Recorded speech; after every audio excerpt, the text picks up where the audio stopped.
Grabe na 'to mga be! Nilabas na nga ang pinakabagong evening glam photos ng mga kandidata ng Miss Universe Philippines 2026. Grabe talaga! Parang sumabog ang social media sa level ng mga kagandahan at aura nila. Lahat be walang papakabog, walang nagpapahuli.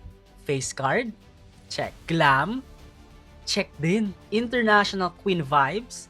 Check na check mga be. Pero aminin natin mga be, sa dami ng mga stunning queens ngayong taon, hindi lahat pare-pareho ang impact. May mga kandidata na isang tingin pa lang, pang Miss Universe na agad ang dating. May iba naman na biglang nag-level up at nagulat ang mga fans. At meron ding mga dark horses na patuloy na nagpapasabog at hindi nagpapahuli sa evening glam shoot. Kaya ngayon, nawindang ang mga pageant fans online.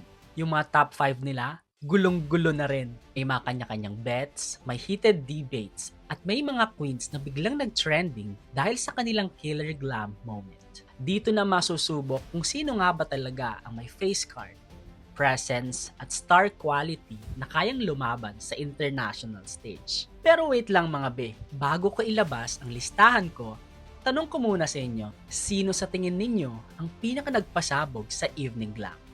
Sino naman ang automatic pasok sa top 15 nyo?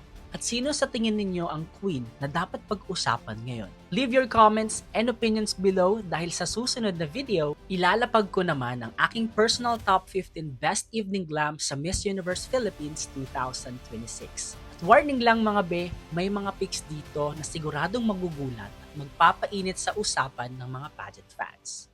But thank you so much for watching this video. Follow me for more. Bye!